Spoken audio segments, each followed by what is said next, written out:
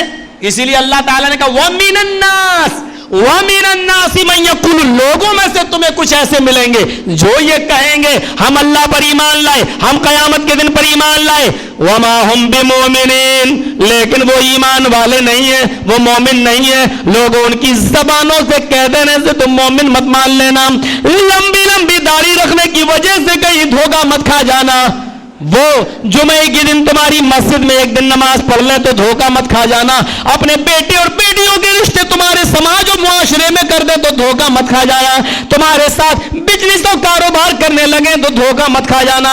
وَمَا هُمْ بِمُؤْمِنِينَ, یہ مومن نہیں ہے, یہ اللہ کو دھوکہ دینا چاہتے ہیں, مومنوں کو دھوکہ دینے کی کوشش کر رہے ہیں. وَمَا يَخْدَعُونَ إِلَّا أَنفُسَهُمْ, اللہ کو نہیں, مومنوں کو نہیں, بلکہ یہ اپنے آپ کو دھوکہ دے رہے ہیں. فی قلوبہم مرض فزادہم اللہ مرضا, ان کے دلوں میں شک کی بیماری ہے. مفسرین نے لکھا ہے بیماری سے مراد شک, ان کے دلوں میں شک کی بیماری ہے. جرجی صاحب نے کہا مرو گے تو قبر میں عذاب, عذاب قبر سے بچنے کی دعا. قبر میں عذاب بھی ہوتا ہے, ارے ملا مولوی چلاتے ہیں چیختے ہیں قبر میں, مریں گے تب دیکھا جائے گا. ہم تو روزانہ قبرستان سے گزرتے ہیں, کبھی کوئی مردہ نہیں چلاتا, کسی کے چیخنے کی آواز نہیں آتی. جہنم میں اتنا بڑا عذاب کہ دنیا کی آگ بھی جہنم کی آگ سے پناہ مانگتی. مولانا لوگ کہہ رہے جب جہنم میں جلیں گے تب دیکھا جائے گا, پتہ نہیں جہنم ہے بھی کہ نہیں, پتہ نہیں عذاب قبر ہوتا بھی کہ نہیں ہوتا. یہ شک کی بیماری ہے, پتہ نہیں ہوتا کہ نہیں ہوتا, مریں گے تب دیکھا جائے. فی قلوبہم مرض, ان کے دلوں میں بیماری ہے, شک ہے. اللہ نے اور بڑھا دیا, لو یہ اصول ہے, ایک بار چوری کرو گے تو اللہ پھر تمہیں سلطان ڈاکو بنا دے گا. آپ کو یاد ہے جب سلطان ڈاکو کو پھانسی کی سزا ہوئی تو اس کی آخری تمنا جب پوچھی گئی کیا ہے, تو اس نے کہا کہ مجھے اپنی ماں سے ملنا ہے. جب اس کی ماں آئی پھر پوچھا گیا ملاقات ہو گئی, اب بھی کوئی تمنا ہے؟ اس نے کہا ہاں. کہا کیا؟ کہا مجھے پھانسی دینے سے پہلے میری ماں کو پھانسی دو. یہ کیا بات رہی؟ کہا کہ میں اتنا بڑا کرمنل اور اتنا بڑا گنڈا میں اس لیے بنا کیونکہ میری ماں نے مجھے نہیں روکا. میں جب 7 سال کا تھا تو کرانہ کی دکان سے, انڈے والے کی دکان سے میں نے سب سے پہلے ایک انڈا جب چوری کیا تھا, اور وہ انڈا چوری کر کے جب میں گھر آیا اور میں نے اپنی ماں کو دیا تو میری ماں نے میری پیٹھ تھپ تھپائی, بیٹا بہت اچھا کیا, اور وہ انڈا پکایا, خود بھی کھایا اور مجھے بھی کھلایا. میری ماں نے اس وقت میرا حوصلہ بڑھایا اور اس کے بعد میں انٹرنیشنل چور بنا, ڈکیت بنا, کرمنل بنا, اور آج جرم ثابت ہو گیا قتل و قتال کا, اور مجھے تختہ دار پہ لٹکایا جا رہا ہے. مجھے چور بنانے والی ماں کو پھانسی کیوں نہیں ملنی چاہیے؟ اگر انڈا چوری کرنے کے بعد جب میں گھر آیا یہ میرے ہاتھ سے انڈا چھینتی اور 2 تھپڑ میرے گال پہ لگاتی اور انڈا دکاندار کو واپس کر دیتی تو آج میں اتنا بڑا چور نہیں بنتا. یہ اصول ہے ضابطہ کہ جب کوئی آدمی غلط کام کرتا ہے تو پھر اور ڈھیل دے دی جاتی ہے, وہ اور غلط کام کرنے لگتا ہے. اسی لیے فرمایا ان اللہ لا یغیر ما بقوم حتی یغیروا ما بانفسہم, اللہ اس وقت تک قوموں کی حالت نہیں بدلتا جب تک کہ قومیں خود اپنے آپ کو بدلنے کی کوشش نہ کریں, لوگ اپنے آپ کو بدلنے کی کوشش نہ کریں. لوگ اگر سچائی کے راستے پر اگر نہ آنا چاہیں تو اللہ بھی نہیں لاتا, لوگ صراط مستقیم پر چلنے کی کوشش نہ کریں تو اللہ بھی نہیں چلاتا, لوگ شراب اور جوا چھوڑنے کی کوشش نہ کریں تو اللہ بھی نہیں چھڑواتا. یہاں کوشش ہونی چاہیے, یہاں اپنے آپ کو تبدیل کرنے کی ایک فکر ہونی چاہیے اور اس کی کوشش بھی ہونی چاہیے. فرمایا ان کے دلوں میں بیماری ہے تو اللہ نے اس بیماری کو اور زیادہ بڑھا دیا. بولو اب وہ ستیارتھ پرکاش وغیرہ پڑھو گے تب پتہ چلے گا لو اللہ نے اور بڑھا دیا تو اللہ تو خود ہی گمراہ کر رہا ہے. اب وہ یہ موقع نہیں ہے کہ اس وقت جواب دیے جائیں اس کے. تو میرے بھائیوں ذرا غور کرو, شک کی بیماری ہے, اللہ نے اور بڑھا دیا, یہ اصول ہے. آپ دیکھیے 6 سال کسی کو بیٹا بیٹی نہ ہو, 7ویں سال وہ کہیں چلا جائے, ارے ایک بار جا کر تو دیکھو, اب نام لینے کی ضرورت ہے, آپ تو سمجھ گئے ہوں گے نا. اور وہاں ایک ہی مرتبہ گیا اور بیٹا بیٹی ہو گیا تو کیا کہ اوئے ہوئے ہوئے واقعی اب اس کو مسجد سے بھروسہ اٹھ جائے گا, یہاں ہو جائے گا لازیدنہم, مجھے چھوڑ کر تم جس پر توکل کرو گے ہم اور زیادہ کر دیں گے. لے لے اسی پر کرتا بھروسہ تو کر. یہ ضابطہ اور اصول ہے, ہمیں بدلنا چاہیے اپنے آپ کو. شک کی بیماری ہے, اللہ کہتا ہم نے اور زیادہ بیماری کو بڑھا دیا. آج منافقت ہماری رگ رگ میں دوڑ رہی ہے. کل میں نے الہ آباد موہمہ کی تقریر میں کہا تھا کہ لوگ ہم یہ اللہ کے نبی نے جو فرمایا تھا وہ احب للناس ما تحب لنفسک, تم لوگوں کے لیے وہی چیز پسند کرو جو اپنے لیے کرتے ہو. تکن مسلمن, تو تم مسلمان ہو جاؤ گے. ایک انسان کے مکمل مسلم ہونے کے لیے ضروری ہے کہ وہ اپنے لیے جو چیز پسند کرتا ہے وہ اپنے بھائی کے لیے کرے. لیکن آج ہم جس سماج اور سوسائٹی میں رہ رہے ہیں, ایمانداری کے ساتھ بتاؤ کیا ہم اپنے لیے وہ چیز پسند کرتے ہیں اپنے بھائی کے لیے جو اپنے لیے کر رہے ہیں؟ آج تو صورتحال یہ ہو گئی, ہم بھلے ہی برباد ہو جائیں لیکن میرا یہ پڑوسی یا میرا یہ فلاں بھائی ترقی کیوں کر رہا ہے یا آگے کیوں بڑھ رہا ہے. زیادہ دور جانے کی ضرورت نہیں ہے, اپنی سوسائٹی اور معاشرے پہ نظر ڈال کے دیکھو گے تو ایسے بہت سے لوگ تمہیں مل جائیں گے, باقاعدہ مخبری کریں گے, پولیس کو پیسہ بھی دیں گے اور اس کے پیچھے بھی لگائیں گے. اس آدمی کو برباد کرنے کے لیے اپنے آپ کو برباد کریں گے.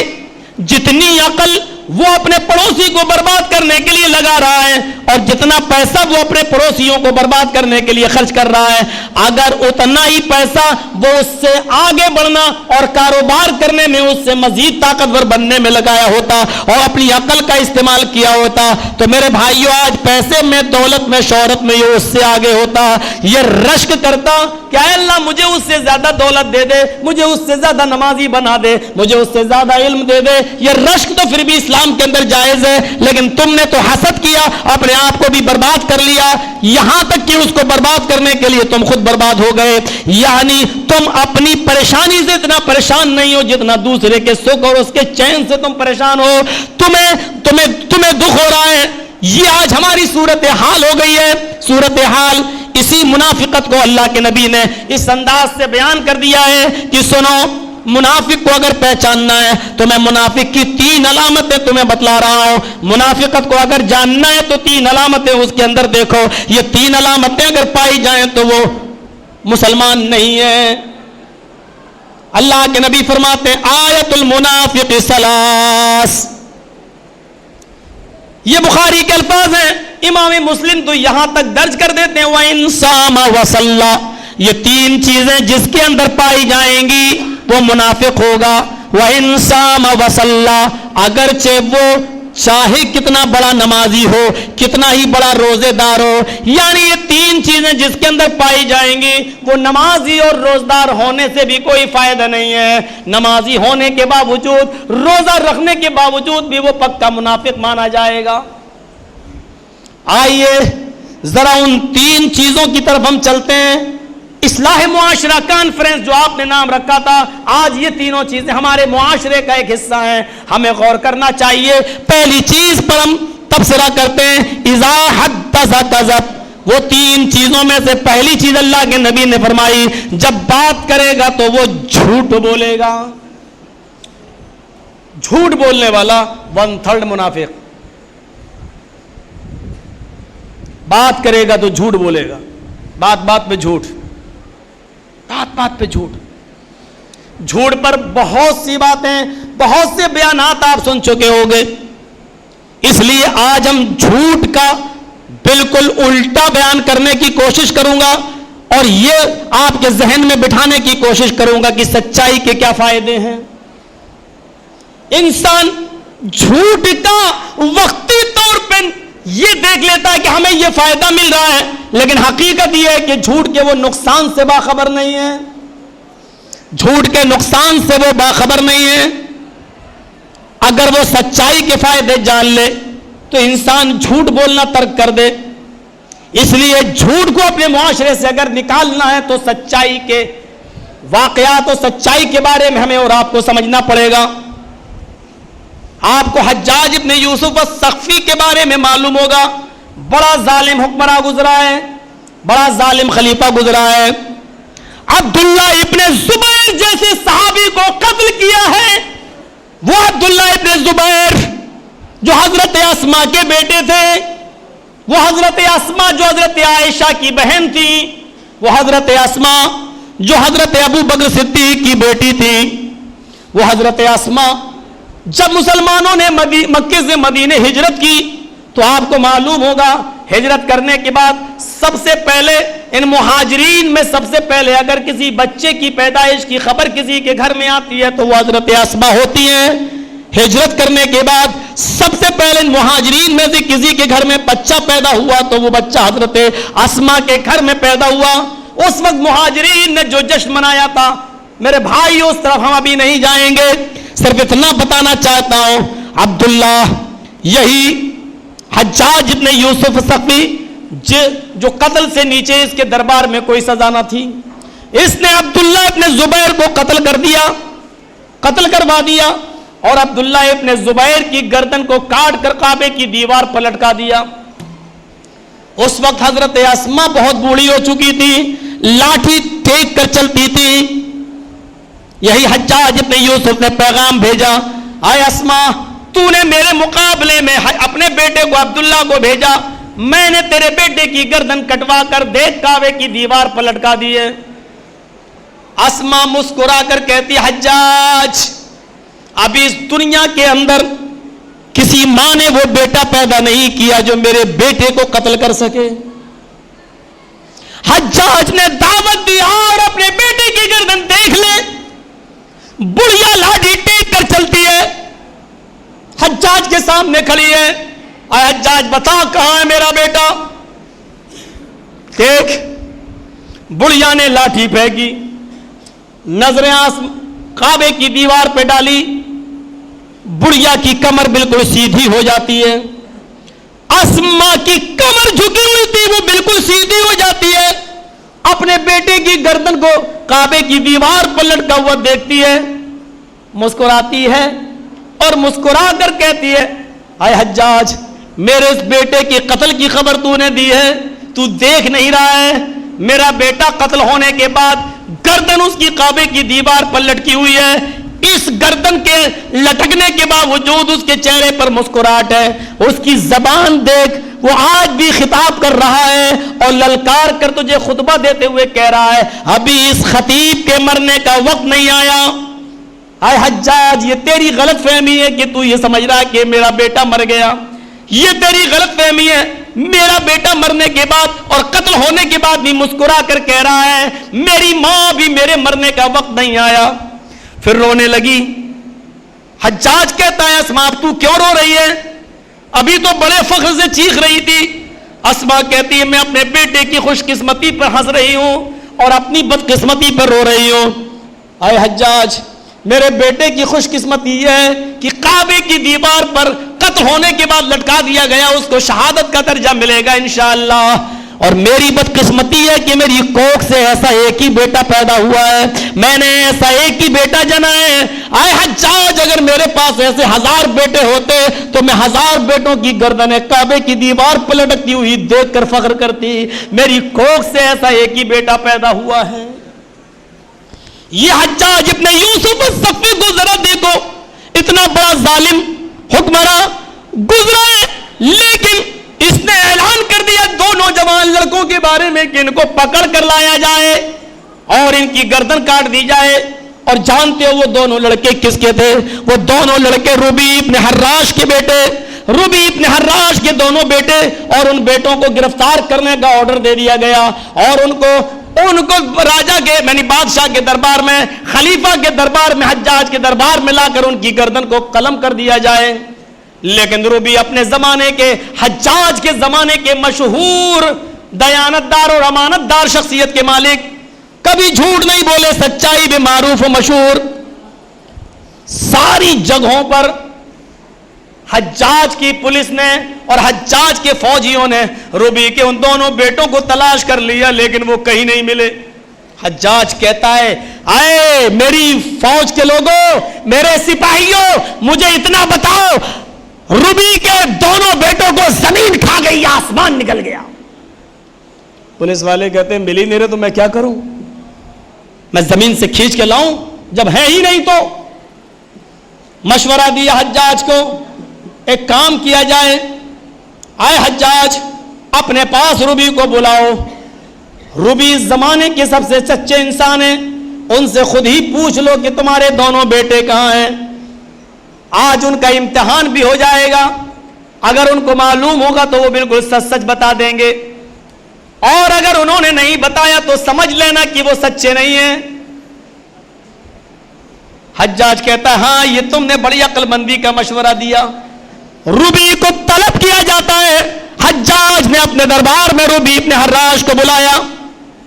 حجاج نے بلایا اور روبی سے پوچھتا ہے, آئے روبی یہ بتاؤ کہ تمہارے دونوں بیٹے کہاں ہیں. میں نے پورا علاقہ ڈھونڈ ڈالا, پورا شہر, پوری بستی دیکھ ڈالی, مجھے تمہارے بیٹے نہیں ملے. روبی نے کہا مجھے معلوم ہے. کہا یہ بھی معلوم ہے کہ تمہارے دونوں بیٹوں کو قتل کی سزا ہے. روبی نے کہا مجھے یہ بھی معلوم ہے. کہا پھر تمہیں یہ بھی معلوم ہے کہ میری پولیس ڈھونڈ رہی ہے. ہاں. پھر تم نے بتایا کیوں نہیں. کہا آپ لوگوں نے مجھ سے پوچھا ہی نہیں ہے. اچھا یہ بتاؤ ہے روبی, تمہیں معلوم ہے کہ تمہارے دونوں بیٹے کہاں ہیں. روبی کہتے ہیں جی ہاں ہمیں معلوم ہے کہ میرے دونوں بیٹے کہاں ہیں. حجاج نے پوچھا بتاؤ تمہارے دونوں بیٹے کہاں ہیں. روبی ابن حراش نے کہا ہما فی البیت, وہ دونوں بیٹے میرے گھر میں فلاں فلاں کونے میں چھپے ہوئے ہیں. حجاج کی پولیس جاتی ہے اور روبی ابن حراش کے ان دونوں بیٹوں کو پکڑ لیتی ہے. جیسے ان دونوں بیٹوں کو گرفتار کر کے لایا گیا, حجاج کی آنکھوں میں کبھی آنسو نہیں آئے, لیکن آج آنسو آ جاتے ہیں. اور کہتا حجاج, آئے روبی تمہیں معلوم ہے تمہارے دونوں بیٹوں کی سزا کیا ہے. روبی کہتے ہیں مجھے معلوم ہے. اے حجاج اب میرے دونوں بیٹوں کی گردنیں تن سے جدا کر دی جائیں گی. آئے روبی اس کے باوجود جب تمہارے بیٹوں کا معاملہ چھپا تھا اور ہم نے کبھی تمہارے گھر میں تلاشی نہیں لی تھی, تمہارے بیٹوں کی جان بچی ہوئی تھی, پھر تم نے کیوں بتا دیا. روبی ابن حراش کہتے ہیں آئے حجاج تمہیں معلوم ہے کہ میں نے زندگی میں آج تک کبھی جھوٹ نہیں بولا, میری امانت داری اور دیانت داری کے چرچے ہوتے ہیں, پھر میں کیسے جھوٹ بول سکتا تھا. آئے حجاج تجھ جیسے ظالم کے سامنے مجھے زیادہ لیکچر نہیں دینا ہے, میں اپنے گھر کی طرف جا رہا ہوں, ایک احسان میرے اوپر کر سکتا تو کر دینا. مجھے معلوم ہے کہ میرے دونوں بیٹوں کی گردنیں کاٹ دی جائیں گی اور سر ان کے تن سے جدا کر دیے جائیں گے. آئے حجاج جب میرے دونوں بیٹوں کی گردنیں کاٹ دی جائیں, ان کو قتل کر دیا جائے, تو ان دونوں ڈیڈ باڈیوں کو, ان کی لاشوں کو میرے پاس پہنچا دینا. اے حجاج میں چاہتا ہوں کہ ان کو قرآن و حدیث کی روشنی میں غسل دیا جائے, ان کو کتاب و سنت کی روشنی میں ان کو دفنایا جائے اور ان کی جنازے کی نماز پڑھی جائے, اور میں اپنے دونوں بیٹوں کو قرآن و حدیث کے مطابق قبر میں دفن کرنا چاہتا ہوں. اے حجاج اتنا احسان کر سکتا ہے تو کرنا. یہ کہہ کر روبی ابن حراش جب جانے لگے تو حجاج ابن یوسف رونے لگا اور کہنے لگا آئے روبی ادھر آؤ, تمہیں مجھ سے نفرت ہے. کہاں مجھے تم سے نفرت ہے, تم قاتل ہو, تم نے بڑے بڑے صحابہ کا قتل کیا ہے. اے حجاج میں قاتلوں سے نفرت کرتا ہوں, میں صحابہ کے قاتلوں سے نفرت کرتا ہوں. حجاج کہتا میرے اوپر کوئی فرق نہیں پڑتا, لیکن آئے روبی تیری سچائی کا انعام آج میں تجھے دیتا ہوں. آئے روبی میں نے تیرے دونوں بیٹوں کا خون معاف کر دیا.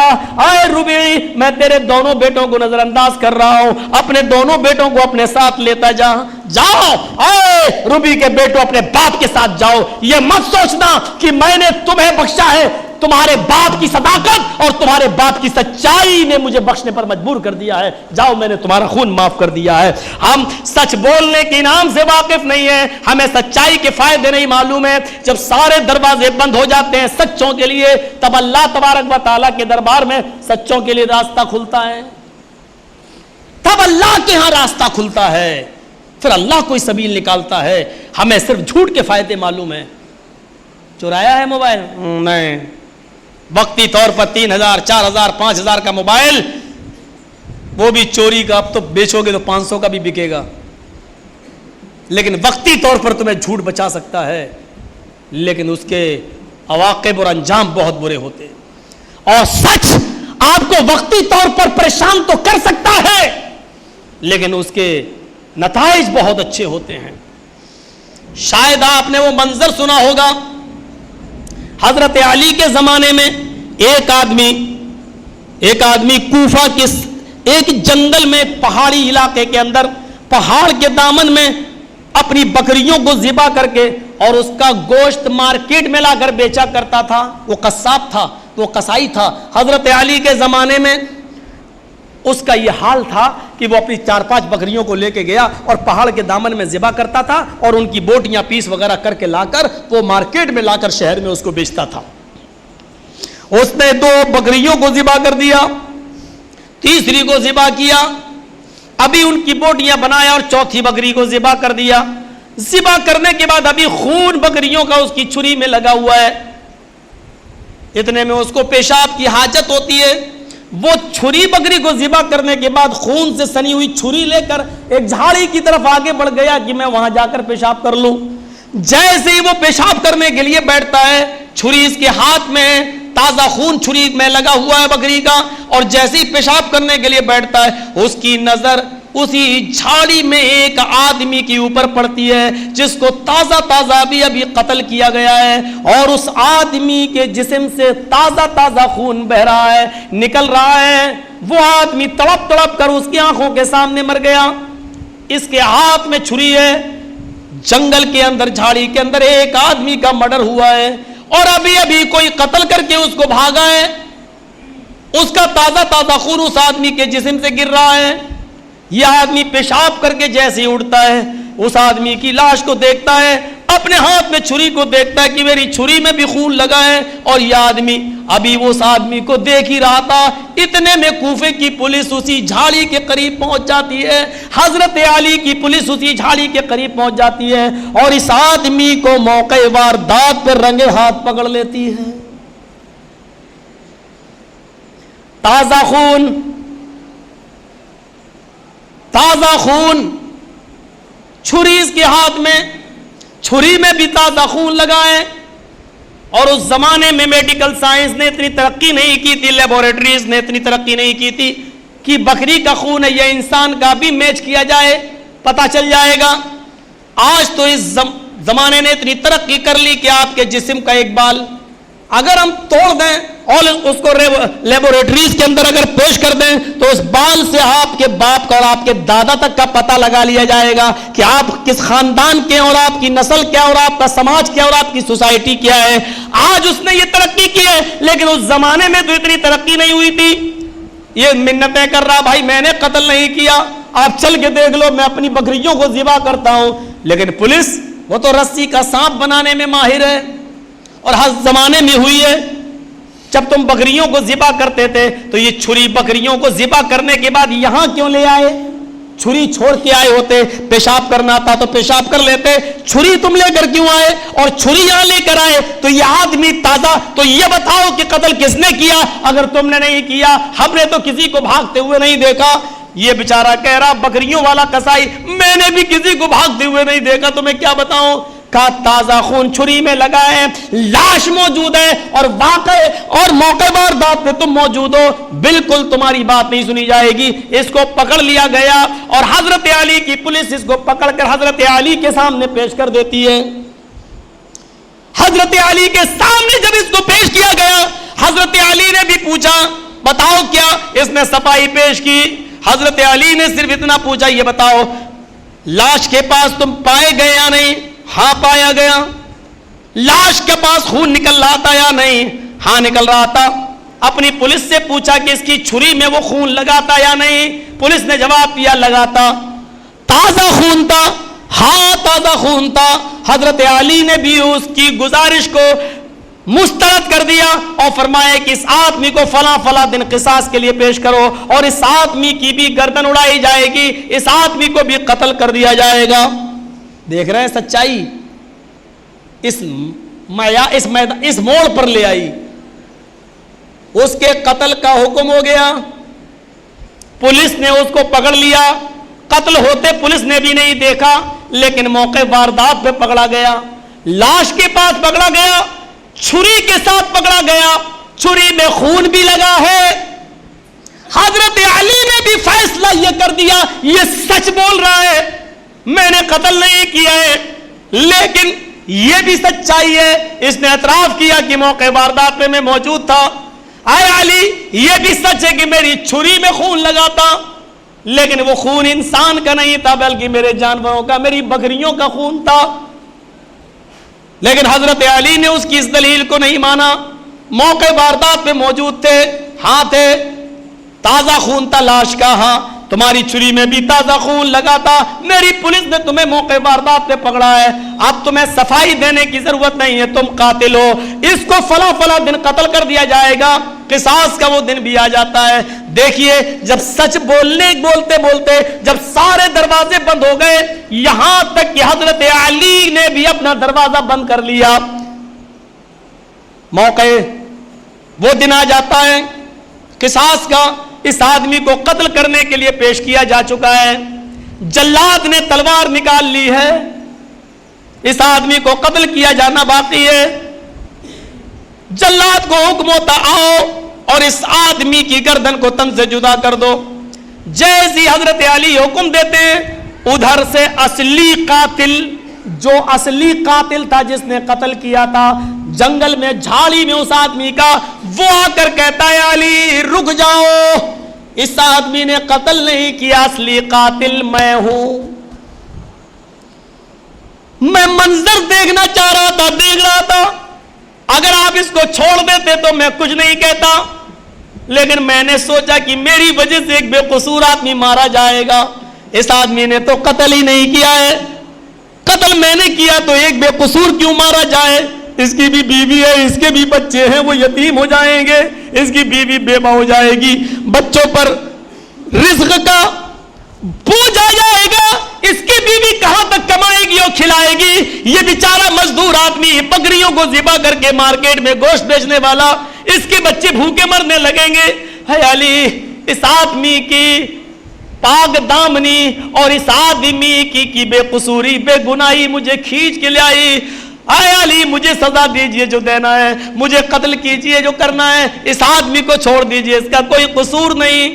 جب اس آدمی نے قبول کر لیا تو حضرت علی نے اس بے گناہ سے کہا تم جاؤ, تمہارا کوئی قصور نہیں ہے, ایک مجرم نے اپنا جرم قبول کر لیا, میں تمہیں چھوڑ رہا ہوں. اے جلاد ادھر آؤ, اس آدمی کی گردن اڑاؤ. اس آدمی کو جیسے ہی میدان مقتل میں لایا گیا, اصلی مجرم کو, یا حضرت حسن کھڑے ہو جاتے ہیں اور کہتے ہیں ابو جان آپ اس آدمی کو کیسے قتل کر سکتے ہیں. حضرت علی کہتے ہیں یہ قاتل ہے اور اس نے قتل کا جرم قبول کیا ہے, لہذا قتل کے بدلے میں قتل. اے ابو جان اس نے اگر قتل کیا ہے تو ایک بے گناہ کی جان بھی تو بچائی ہے. اگر یہ موقع واردات پہ نہ آتا, اگر آج نہ آتا تو آج ایک بے قصور مارا جاتا, آج ایک بے قصور کی جان چلی جاتی. اگر اس کے قتل کی سزا آپ اس کو دے رہے ہیں تو ایک بے قصور کی جان بچانے کا انعام بھی تو اس کو دیجئے, ایک بے قصور آدمی کی جان بچانے کا انعام اور بدلہ بھی تو اس کو دیجئے. قرآن میں ہم نے پڑھا ہے وَمَنْ أَحْيَاهَا فَكَأَنَّمَا أَحْيَا النَّاسَ جَمِيعًا, جس نے کسی ایک نفس کو زندہ کیا, جس نے کسی ایک نفس کو بچایا, جس نے کسی ایک انسان کو زندگی دی, گویا کہ اس نے پوری کائنات کی انسانیت کو زندہ کیا, گویا کہ اس نے پوری دنیا کی انسانیت کو بچا لیا. حضرت علی کہتے ہیں میرے بیٹے حسن تم ٹھیک ہی کہہ رہے ہو، لہٰذا اس کا انعام بھی یہ ہے جب اس نے ایک انسان کو بچایا تو ایک نہیں بلکہ پوری دنیا کی انسانیت کو بچایا، تو اس کو بھی معاف کر دیا جائے، اس کو بھی چھوڑ دیا جائے، لہٰذا اس کو بھی چھوڑ دیا گیا، اس کو بھی چھوڑ دیا گیا۔ اب یہاں سے آپ اندازہ لگا سکتے ہیں جب سچ بولنے پر سارے دروازے بند ہو گئے تب دیکھیے غیب سے اس کی مدد کس طریقے سے ہوئی ہے، کس طریقے سے اس کی مدد ہوئی ہے۔ اللہ تعالیٰ نے اصلی مجرم کے دل میں ڈالا، وہ آیا، اس نے اپنا جرم قبول کیا، بے گناہ کو چھوڑ دیا گیا۔ لیکن پریشانیاں بھی آتی ہیں سچ بولنے پر، دیکھا نہیں کتنی پریشانی آئی، سچ بولتا گیا یہاں تک کہ قتل کی سزا بھی ہو گئی، قصاص کے لیے پیش بھی کر دیا گیا بے قصور۔ میں یہ نہیں کہتا ہوں کہ سچ بولنے پر مصیبتیں نہیں آتی ہیں، مصیبتیں آئیں گی لیکن اس کا انجام اچھا ہوگا، اختتام اچھا ہوگا۔ جب سارے دروازے بند ہو جائیں گے سچ بولنے والے کے لیے تو اللہ کی طرف سے پھر غیبی مدد آتی ہے۔ ہمیں یہاں پر یقین کرنا ہوگا، اور اسی کا نام تو تیقن ہے، اسی کا نام تو ایمان ہے، اسی کا نام تو اسلام ہے۔ ہمیں یہیں پر تو یقین کرنا ہے کہ جب سارے دروازے بند ہو جائیں تب غیب سے ہماری مدد ہوگی۔ اسی ایقان اور یقین کا نام تو ایمان ہے جو ہمارے پاس آج نہیں ہے۔ عبد القادر جیلانی بغدادی رحمۃ اللہ علیہ کا تو مشہور واقعہ کون نہیں جانتا ہے؟ چھوٹے سے تھے، پورے گروہ کے ساتھ نکلے اور ڈاکوؤں نے لوٹ لیا۔ ایک طرف یہ کھڑے، ایک چور ڈاکو ان سے پوچھ رہا ہے تیرے پاس بھی کچھ ہے؟ ہاں ہے۔ یہ چھوٹا سا بچہ 12 سال کا کہہ رہا ہے کیا ہے تیرے پاس؟ کہ 40 اشرفیاں۔ 40؟ کہاں؟ میرے کرتے کی استر میں، یہاں میری امی نے سی تھی یہاں، اور جو اس کو ادھیڑ کے پھاڑ کے دیکھا تو نکلی۔ کہا اچھا بیٹا یہ تو چھپی ہوئی تھی، ہم لوگوں کا تو گمان بھی نہیں تھا، پھر تم نے کیوں بتا دیا؟ نہ میری ماں نے مجھے کہا تھا کہ بیٹے حالات چاہے کتنے ناگفتہ بے ہوں لیکن جھوٹ کبھی مت بولنا، ہمیشہ سچ بولنا۔ کتنا اثر ہوا؟ اثر سارے چوروں نے آپس میں مشورہ کر کے یہ میٹنگ کی کہ یہ بچہ جب اپنی ماں کا اتنا کہنا مانتا ہے، اتنا کہ اس موقع پر بھی اس نے جھوٹ نہیں بولا، اور ہم لوگ اپنے رب کی کتنی نافرمانی کرتے ہیں، چوری کیا ہوا اور لوٹا ہوا مال لوگوں کا واپس کر دیا، اور ان ڈکیتوں نے وہی سے توبہ کرنا شروع کی، اور سارے چور اور سارے ڈکیت توبہ کر لیتے ہیں۔ میرے بھائیوں، یہ 11-12 سال کی عمر میں عبد القادر جیلانی بغدادی رحمت اللہ علیہ کی اپنی ماں کی فرما برداری کرنے کا یہ معاملہ تھا۔ جو واقعات ان کے ملتے ہم بھی مانتے ہیں، اب سارا ٹھیکہ تمہیں نے تھوڑی لے رکھا کہ ہم ہی مانیں گے، ہمارے ہی وہ پیر ہیں، ہمارے ہی وہ سب کچھ، یہ تمہارا قبضہ ہے زبردستی بس، ورنہ جتنا ہم ان کو مانتے ہیں اتنا تم نہیں مانتے ہو، صرف 11ویں کی ڈیک کھانے کے لیے وہ تمہارے پیر ہیں بس، ورنہ مجھے ایک مسئلہ بتا دو، عبد القادر جیلانی بغدادی تمہارے پیر، بلکہ غوث اعظم، بلکہ مشکل کش اور حاجت روا تمہارے، اتنا بتا دو کہ وہ نماز پڑھتے تھے تو نیت کہاں باندھا کرتے تھے؟ جاؤ چیلنج دیتا ہوں پوری علماء سنیت کو، ببانگ دعا اعلان کرتا ہوں، سب سے بڑی یونیورسٹی تمہاری اسی مبارک پور میں، سب مل جاؤ، اتنا بتا دو عبد القادر جیلانی بغدادی تمہارے غوث اعظم، دستگیر، مشکل کشا، حاجت روا، سب کچھ تم نے ان کو مان لیا، لیکن اتنا بتا دو نماز پڑھا کرتے تھے تو نیت کہاں باندھا کرتے تھے؟ انہی کی لکھی ہوئی کتاب غنیت الطالبین میں دیکھ لو، فتوح الغیب کے اندر دیکھ لو، فیصلہ کرو۔ چلو اتنا بتا دو، وہ جب نماز شروع کیا کرتے تھے تو رفع الیدین، دونوں ہاتھ اٹھایا کرتے تھے تو کتنا ہاتھ اٹھایا کرتے تھے؟ کان چھوتے تھے یا نہیں چھوتے تھے؟ کہاں تک ہاتھ اٹھایا کرتے تھے؟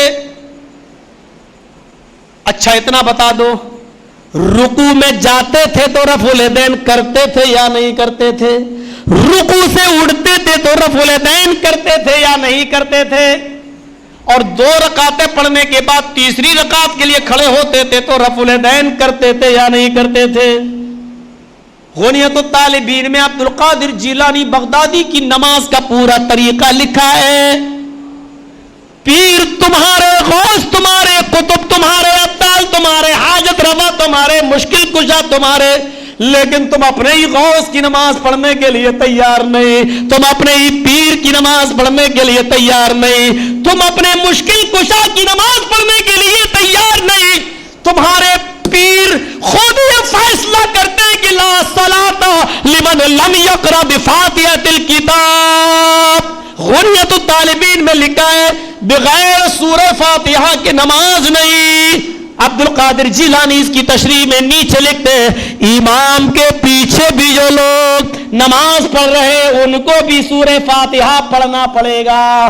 لیجئے میرے محترم ساتھیوں، تم ہمارے بھائی، ہم تمہیں گالیاں کیوں دیں؟ ہم تو تمہیں تمہارا کھویا ہوا پیر تمہیں دے رہے ہیں اور یہ بتانا چاہ رہے ہیں کہ 11ویں کی ڈیگ جس طریقے سے تم بڑی منتوں سمانتوں کے لیے ان کے نام پر بناتے ہو، نماز بھی ان کی پڑھنے لگو، روزے بھی ان کے رکھنے لگو، تمہاری نماز بھی عبد القادر جیلانی کی نماز کی طرح ہو جائے، ہمارا معاملہ بہت آسان ہو جائے، ہمیں کچھ کہنے کی ضرورت ہی پیش نہ آئے، ہمیں ان کی کچھ کہنے کی ضرورت پیش نہ آئے. نماز جنازہ میں عبد القادر جیلانی بغدادی سورہ فاتحہ پڑھا کرتے تھے. جاؤ ان کی کتاب غنیت الطالبین پڑھ کر دیکھ لو. عبد القادر جیلانی نماز نماز جنازہ میں بھی سورہ فاتحہ پڑھا کرتے تھے. آج تک دیوبندی اور بریلوی بھائیوں میں سے کوئی نماز جنازہ میں سورہ فاتحہ نہیں پڑھتا ہے. عبد القادر جیلانی نماز جنازہ میں سورہ فاتحہ پڑھا کرتے تھے. ہم نے تو ایک آئینہ دکھلایا ہے، ہم نے تو ایک شکل دکھلائی ہے. حالانکہ اس کا جواب دینے کی کوشش کی گئی ناگپور کی سرزمین سے، لیپ ٹاپ والے بابا نے جواب دینے کی کوشش کی لیکن وہ بیچارے پھسل گئے. وہ یہ کہتے تھے کہ اوپر نیت باندھتے ہم مانتے ہیں. انہوں نے یہ بھی اقرار کیا کہ عبد القادر جیلانی رفع الیدین کرتے تھے، یہ بھی ہم مانتے ہیں. کیوں نہیں مانو گے؟ پاکستان کے طاہر القادری تک نے اس بات کا اعتراف کیا کیو ٹی وی چینل پر کہ سورہ فاتحہ پڑھنے والے بھی جنت میں جائیں گے، نہ پڑھنے والے بھی جائیں گے. عبد القادر جیلانی سورہ فاتحہ پڑھتے تھے. عبد القادر جیلانی رفع الیدین کرتے تھے، آمین بولتے تھے. یہ طاہر القادری نے کیو ٹی وی پر برجستہ اس بات کا اعتراف کیا ہے. اور فاروق رضوی صاحب نے بھی کہا ہے کیا پڑھتے تھے سورہ فاتحہ، رفع الیدین کرتے تھے، لیکن وہ شافعی تھے، حنفی نہیں تھے. وہ شافعی تھے، ہم حنفی ہیں. وہ اس لیے رفع الیدین کرتے تھے کیونکہ وہ امام شافعی کو مانتے تھے، ان کے مقلد تھے. ہم اس لیے نہیں کرتے کیونکہ ہم امام شافعی کے نہیں، ابو حنیفہ کے مقلد ہیں. کیسا توڑ مروڑ کر پیش کیا گیا ہے. میں صرف اتنا پوچھنا چاہتا ہوں، عبد القادر جیلانی امام شافعی کے مقلد تھے، وہ رفع الیدین کرتے تھے. جب تمہارے پیر امام شافعی کی تقلید کر رہے ہیں تو تم کیوں نہیں کر رہے ہو؟ صرف 11ویں کی ڈے کھانے میں تمہارے پیر ہیں، نماز پڑھنے میں نہیں، تقلید کرنے میں نہیں. امام شافعی نے ابو حنیفہ کو بھی پڑھا، عبد القادر جیلانی نے ابو حنیفہ کو بھی پڑھا، امام شافعی کو بھی پڑھا. ان کے نظر میں امام شافعی کی باتیں زیادہ مدلل رہی ہوں گی، رفع الیدین کی حدیثیں زیادہ مدلل رہی ہوں گی، یا یوں کہہ لو کہ سورہ فاتحہ کے دلائل انہیں زیادہ مضبوط لگے ہوں گے. اسی لیے تو خود نظام الدین اولیاء رحمت اللہ علیہ، جن کا مزار دلی کے نظام الدین کے اندر موجود ہے، نظام الدین اولیاء رحمت اللہ علیہ سے جب کسی نے پوچھا کہ آئے نظام الدین تم امام کے پیچھے سورہ فاتحہ پڑھتے ہو یا نہیں پڑھتے، تو نظام الدین اولیاء نے فرمایا کہ ہم امام کے پیچھے سورہ فاتحہ پڑھتے ہیں. ان کو بتایا گیا یہ ابو حنیفہ رحمۃ اللہ علیہ کا فتویٰ ہے.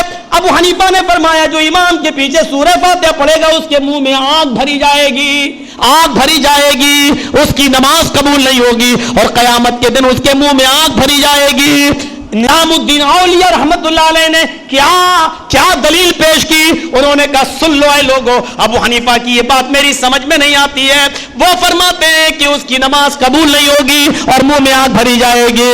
میں لا صلاۃ لمن لم یقرأ بفاتحۃ الکتاب، اس دلیل پر عمل کرتے ہوئے یہ میں گوارا کر لوں گا کہ قیامت کے دن میرے منہ میں آگ بھری جائے، یہ مجھے گوارا ہے کہ قیامت کے دن میرے منہ میں آگ بھری جائے، لیکن یہ گوارا نہیں ہے کہ کوئی یہ کہے کہ سورہ فاتحہ امام کے پیچھے پڑھنے والے کی نماز نہیں ہوگی، یہ مجھے گوارا نہیں ہے، کیونکہ حدیث موجود ہے لا صلاۃ لمن لم یقرأ بفاتحۃ الکتاب، کوئی نماز نہیں اس وقت تک جب تک کہ سورہ فاتحہ اس نماز میں نہ پڑھ لی جائے۔ وہ کہتے ہیں کہ اگر کوئی یہ کہتا ہے کہ سورہ فاتحہ پڑھنے والے کی نماز نہیں ہوگی وہ جھوٹ بول رہا ہے، مجھے یہ تو گوارا ہے کہ قیامت کے دن میرے منہ میں آگ بھری جائے، لیکن یہ گوارا نہیں ہے کہ میری نماز نہ ہو، یہ مجھے گوارا نہیں ہے۔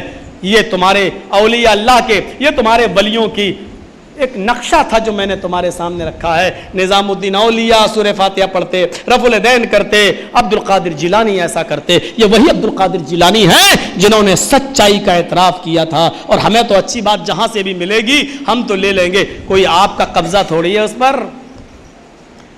ہم نے بہت سی باتیں ابو حنیفہ رحمۃ اللہ علیہ کی بھی مانی ہیں، ہم نے بہت سی باتیں ان کے شاگرد امام محمد کی اور امام یوسف کی بھی مانی ہے، ہم نے بہت سی بات امام شافعی کی اور امام احمد بن حنبل کی اور امام مالک کی بھی مانی ہے۔ ہم نے ہر وہ بات جو کسی کی بھی ہو قرآن و حدیث سے ٹکرا رہی ہو اس کو ہم نے دور کیا ہے۔ ہم نے یہ کہا ہے چاہے وہ ابو حنیفہ ہو، چاہے امام شافعی ہو، امام مالک ہو، امام احمد بن حنبل ہو، اگر کسی کی بات اگر اللہ کے رسول سے قرآن اور حدیث سے ٹکرا رہی ہے تو ہم نے ان کے لیے دعا کی اللہ ان کی غلطی کو معاف فرما دے۔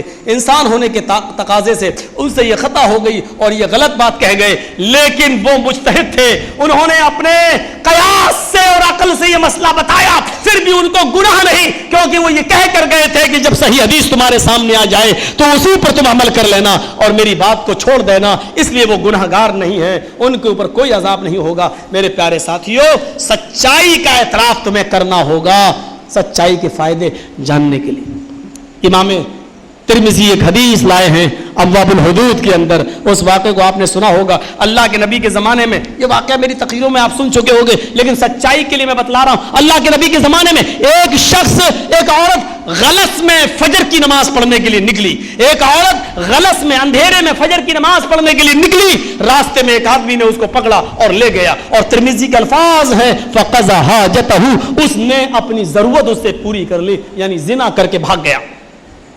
جب زنا کر کے بھاگا تو وہ عورت چیخی اور چلائی، اس کی مدد کرنے کے لیے ایک آدمی نکلا، یہ دیکھ رہا کہ کون آدمی، کس نے اس کے ساتھ منہ کالا کیا، یہ بھاگ رہا ہے، اتنے میں اور لوگ پیچھا کرنے لگے اور ان لوگوں نے دیکھا یہ جو بھاگ رہا آگے اسی کو پکڑ لیا۔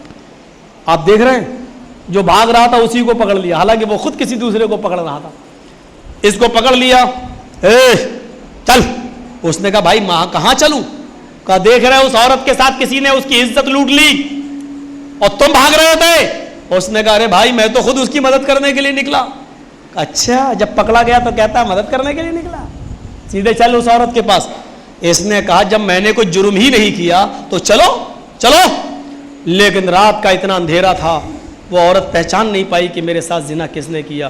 جب اس آدمی کو اس کے سامنے ان لوگوں نے پیش کیا کہ دیکھو میری بہن یہی ہے وہ آدمی، میں نے اسی کو پکڑا، وہ تو غصے میں تھی، ایک تو میری عزت لوٹی، تو کہا یہ اس سے جو زنا کرنے بھاگا تو یہ اکیلا بھاگ رہا ہوگا۔ وہی لوگوں نے اس کو پکڑا تو اس نے ایسے دیکھا اور دیکھنے کے بعد کہا واللہ هو ھذا، اللہ کی قسم وہ یہی آدمی ہے جس نے میرے ساتھ زنا کیا۔ دیکھ رہے حالات کہاں ہو جاتے ہیں، زنا کسی اور نے کیا، یہ اس کی مدد کے لیے بھاگ رہا ہے، پیچھے سے لوگ اس کو ہی پکڑ لیے، عورت کے پاس لے کے آئے، عورت کے ساتھ زنا ہوا ہے، اور زنا کتنے نزدیک سے ہوتا ہے، دو جسم ایک جان، لیکن اس کے باوجود عورت پہچان نہیں پا رہی ہے۔ عورت نے کہا کہ یہی ہے جس نے میرے ساتھ زنا کیا ہے۔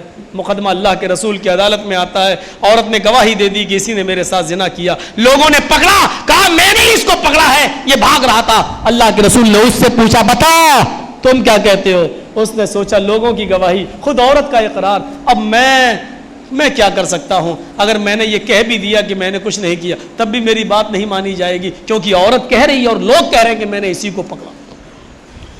ایسا نہ ہو کہ اس کے باوجود مجھے قتل کر دیا جائے، سنسار کر دیا جائے، اور بعد میں لوگ یہ کہیں دیکھو مرد سے پہلے بھی وہ جھوٹ بولتا تھا، زناکار زنا کر کے بھاگ بھی رہا ہو, جھوٹ بھی بول رہا ہے, کم سے کم میرے مرنے کے بعد مجھے جھوٹا تو نہ کہا جائے.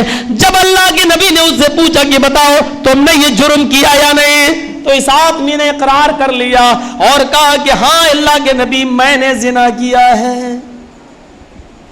عورت پہلے ہی گواہی دے چکی, لوگوں نے پہلے ہی بتا دیا تھا, اس آدمی نے بھی کہہ دیا کہ میں نے ہی جرم کیا, میں نے ہی گناہ کیا, میں نے ہی زنا کیا.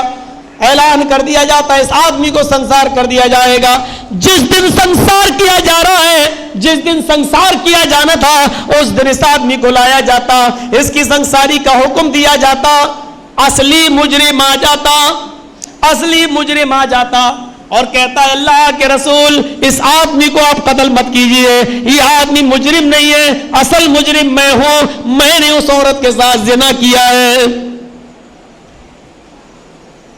اس آدمی سے پوچھا یہ کیا کہہ رہا ہے, اس آدمی نے کہا اللہ کے نبی یہ بالکل ٹھیک کہہ رہا ہے, اصلی مجرم یہی ہوگا, میں نے نہیں کیا جرم.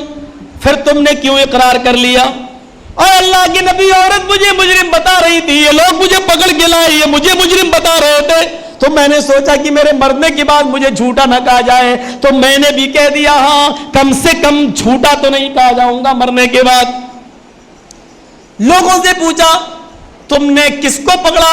کہا پکڑا تو اسی کو تھا, لیکن جب پکڑا تھا تو یہ کہہ رہا تھا کہ میں اصل مجرم نہیں ہوں, پھر بھی تم نے مجھے اتنی بڑی بات نہیں بتائی. چلو اس عورت کو بلاؤ.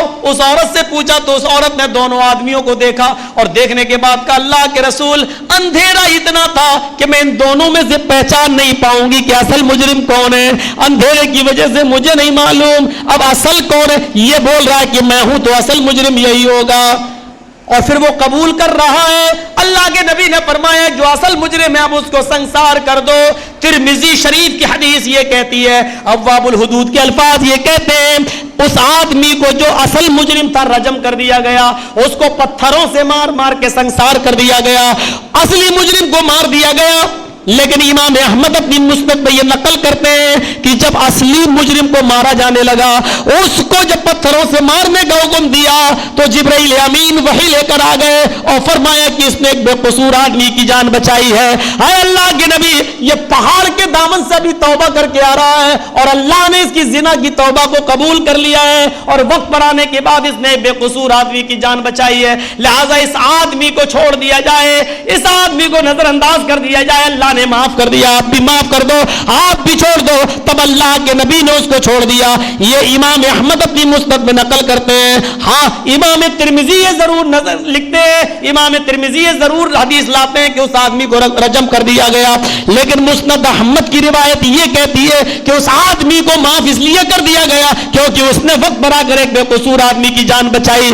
بہرحال رجم ہوا ہو یا نہ ہوا ہو, لیکن سچائی کا انعام یہ ملا کہ جو سچ بولنے لگا اس اللہ نے اس کی غیب سے مدد کی, جو سچا آدمی تھا اس کو غیب سے مدد کی. جب کہ اللہ کے نبی بھی فیصلہ کر چکے کہ اس کو قتل کر دو, نبی کے دروازے سے بھی چھٹی نہیں مل رہی ہے. جو سچا آدمی تھا نبی بھی کہہ چکے اس کو قتل کر دو, لیکن پھر سچائی کے لیے جب سارے دروازے بند ہو جاتے ہیں تب اللہ کی غیبی مدد کام کرتی ہے اور پھر اللہ تبارک و تعالیٰ اس کو بچاتا ہے. یہ سچائی کے فائدے ہیں. سچائی کے اذا حدث کذب, جب بات کرے گا تو جھوٹ بولے گا. ہمیں جھوٹ کے نقصان کو بھی سامنے رکھ لینا چاہیے اور سچائی کے فائدے. اب یہاں سے ہم اٹھیں تو اصلاح معاشرے کے تعلق سے ہونے والی اس بات میں جھوٹ کو اپنے معاشرے سے چھوڑنے کی کوشش کریں, اپنے سماج سے. میرے بھائیوں دوسری چیز وَإِذَا وَعَدَ أَخْلَفَ, جب وعدہ کرے گا تو وعدے کی خلاف ورزی کرے گا. شاید آپ کو واقعہ معلوم ہو کہ ہرمز یا ہرمزان یہ دونوں لفظ آتے ہیں عمر فاروق کے دربار کے دور حکومت میں جب پکڑا گیا اور اس کے قتل کا حکم جب اللہ کے حضرت عمر فاروق نے دے دیا تو اس کو جب قتل کیا جانے لگا تو حضرت عمر نے پوچھا ہرمزان بتاؤ تمہارے ساتھ کیا سلوک کیا جائے. تو ہرمزان کہنے لگا اے عمر قتل کا اعلان تو کر چکے ہو, اب کیا سلوک کرو گے؟ آخری تمنا. بولا کیا میری آخری تمنا تم پوری کرو گے؟ تمہارے اندر اتنی ہمت نہیں ہے کہ میری آخری تمنا پوری کر سکے. کہا نہیں بتاؤ تو صحیح. کہا عمر میری آخری تمنا یہ ہے کہ میں چاہتا ہوں کہ مجھے کوئی جلاد نہیں بلکہ آپ قتل کریں. آپ کے ہاتھوں سے میں مرنا چاہتا ہوں. حضرت عمر کہتے ہیں کیوں؟ کہا میں نے سنا ہے کہ جب تو کسی کی گردن اڑاتا ہے تو تیرا ہاتھ کانپتا نہیں ہے, اور ایک ہی بار میں انسان کی گردن تن سے جدا ہو جاتی ہے. میں تڑپ تڑپ کر نہیں مرنا چاہتا. جلاد سے کہا اے تلوار ادھر دے, نیکی اور پوچھ. چل آئے ہرمزان, تیری یہ تمنا میں پوری کر دوں گا. کوئی اور تمنا ہے؟ کہا عمر ایک گلاس پانی پلا دو اپنے ہاتھ سے. بس؟ کہا بس. کہاں؟ پانی لائے حضرت عمر, پیالہ اور دے دیا, لو پانی پیو. یہی اس کی شاطرانہ چال تھی, لے پانی پی. تو حضرت عمر کی تلوار دیکھ رہا ہے ایسے, اور پانی ایسے کرتا ہے, چکما دے رہا ہے ایسے. جب 2-3 بار ایسے کر چکا تو عمر کہتے ہیں پانی پی, نوٹنکی مت کر, پانی پی. تیری زندگی صرف اتنی دیر کے لیے ہے جتنی دیر تو پانی پینے میں لگا رہا. پانی پی. پانی کیوں نہیں پی رہا؟ کہا عمر تیری غداری سے ڈر لگ رہا ہے. دیکھیے غصہ دلا رہا ہے. عمر تیری غداری سے ڈر لگ رہا ہے. کہا کیسی غداری؟ کہا مجھے ڈر لگ رہا ہے کہیں ایسا نہ ہو کہ میں پانی پی بھی نہ سکوں, اور جیسی ہونٹوں سے لگاؤں اور پینا شروع کر دوں اور پانی پی بھی نہ سکوں, اور تو میری گردن پہ تلوار مار کے میری گردن کو اڑا دے. حضرت عمر مسکرا کر کہتے ہیں کہ آئے ہرمزان, محمد کے ماننے والے اتنے بے وفا نہیں ہوتے ہیں. میں تجھ سے وعدہ کرتا ہوں, وعدہ. آئے ہرمزان, میں تجھ سے وعدہ کرتا ہوں جب تک تو اس پانی کو پی نہیں لے گا جو تیرے ہاتھ میں تیری گردن پہ تلوار نہیں چلاؤں گا. چل پانی پی. تو جانتا ہے کہ محمد کے ساتھی کبھی جھوٹ نہیں بولتے. ہنسنے لگا ہی ہی ہی کر کے. حضرت عمر تلوار سے اشارہ, بے پی جلدی پانی. ہنس کیوں رہا ہے؟ مرنے والا اور ہنستا ہے. کہتا عمر اب تو تیرا باپ بھی مجھے نہیں مار پائے گا. کہتے کیا بات, کیا کہنا چاہتے ہو تم؟ کہا ہرمزان نے, اے عمر میں جانتا ہوں کہ مسلمان کبھی جھوٹ نہیں بولتا. اے عمر میں جانتا ہوں کہ مسلمان کبھی وعدہ خلافی نہیں کرتا. ابھی آپ نے مجھ سے وعدہ کیا ہے جب تک تو اس پانی کو پی نہیں لے گا جو تیرے ہاتھ میں تیری گردن پہ تلوار نہیں چلاؤں گا. اے عمر نہ میں وہ پانی پیوں گا نہ تیری تلوار میری گردن پر چلے گی. اے پانی پی. اس نے اٹھا کر پھینک دیا, جا نہیں پیتا, نہیں پیتا. اب دیکھتا ہوں کہ وعدہ خلافی کرتے ہو یا نہیں. حضرت عمر کہتے ہیں اے ہرمزان جلدی سے میری آنکھوں کے سامنے سے دور ہو جا. میں ابھی بھی تجھے قتل کر سکتا ہوں لیکن ڈرتا ہوں. میرے نبی نے فرمایا ہے وعدہ خلافی کرنا منافقت کی علامت ہے. مجھے ڈر لگتا ہے کہ وعدہ خلافی کی وجہ سے کہیں قیامت کے دن 1/3 منافق بنا کر نہ اٹھایا جاؤں. آئے ہرمزان میری آنکھوں کے سامنے سے چلا جا. جا. کہنے لگا کیسی لگی میری سیاست؟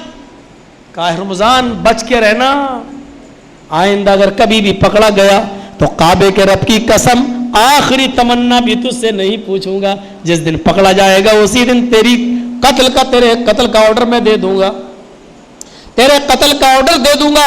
علامہ شبلی نے لکھا ہے الفاروق کے اندر, علامہ شبلی نے لکھا الفاروق کے اندر کہ اس نے کہا عمر آپ کو ایسی نوبت ہی نہیں آئے گی, اس لیے کہ اب آپ مجھے کبھی کسی جرم میں پکڑ ہی نہیں پائیں گے.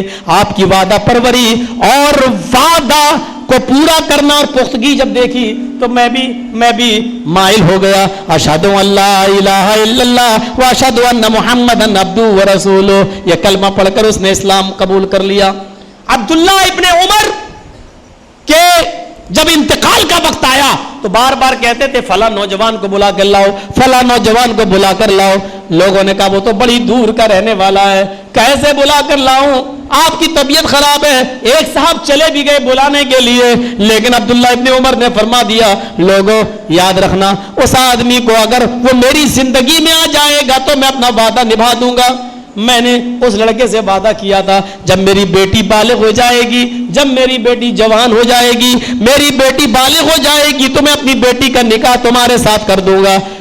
آج میری بیٹی بالغ ہو چکی ہے, میں اپنے وعدے کو پورا کرنا چاہتا ہوں, اس نوجوان سے میں اپنی بیٹی کی شادی کرنا چاہتا ہوں. اگر وہ میری زندگی میں آ گیا تو میں اپنا وعدہ نبھا دوں گا، اور اگر وہ میری زندگی میں نہ آ سکا، میرے انتقال کے بعد اگر وہ میرے گھر پہ پہنچایا جائے یا جائے تو یاد رکھنا میں اجازت دے کے جا رہا ہوں، میرے اس وعدے کو پورا کر دینا۔ قیامت کے دن میں نہیں چاہتا کہ مجھے 1/3 منافق بنا کر اٹھایا جائے۔ لوگوں میری بیٹی کا نکاح اس نوجوان سے کر دینا۔ معاشرے میں ہم نظر ڈالیں، سوچیں۔ اور تیسری چیز وَإِذَا اؤْتُمِنَ خَانَ، جب امانت رکھی جاتی ہے تو خیانت کرتا ہے۔ آج امانتوں میں خیانت، مشورہ بھی تو ایک امانت ہے۔ آج ہم لوگوں کو اچھے مشورے نہیں دے رہے۔ ہماری بیٹی کی شادی، مولانا صاحب میری بیٹی کا رشتہ آیا فلاں جگہ کیسا ہے؟ اب مولانا جرجیس نے سوچا میرے بیٹے کا رشتہ تو اس نے اپنی بیٹی سے کیا نہیں تھا، آج اس کے ساتھ۔ اب میں نے لگائی بجھائی جو شروع کی، اچھا وہ، ارے وہ تو کالج میں پڑھتی ہے، ارے اس کا تو 50 لڑکوں سے ٹانکا بھیڑا ہوا ہے، ارے وہ تو ایسے ایسے میسج دیتی ہے اور باتیں کرتی ہیں کہ اللہ کی پناہ۔ اب ہم نے 1 میں 99 جھوٹ اپنی طرف سے لگا کر اس کو اس لڑکے سے بھی دور کر دیا اور رشتہ نہیں ہونے دیا جا رہا ہے۔ نہیں، ہم امانت میں خیانت کر رہے ہیں۔ حضرت علی سے پوچھو، ان کی بیٹی بیت المال کے کیشیئر سے ایک دن صرف عید کے دن پہننے کے لیے ایک موتیوں کا ہار لے آتی ہیں، تمہارے پاس آیا ہے میری سہیلیاں کل عید کے دن موتیوں کا ہار پہنیں گی، مجھے عاریتن دے دو، عید کا دن گزر جائے گا، ہم پہن کر بعد میں ہم تمہیں دے دیں گے۔ اس نے سوچا کوئی برائی کی بات نہیں، بیت المال سے وہ ہار لیا اور حضرت علی کی بیٹی کو دے دیا۔ حضرت علی کی بیٹی دوسرے دن صبح عید کا دن ہے، غسل کرنے کے بعد جیسی موتیوں کا ہار اپنے گلے میں پہنتی ہے، حضرت علی کی نظر اپنی بیٹی پر پڑ جاتی ہے۔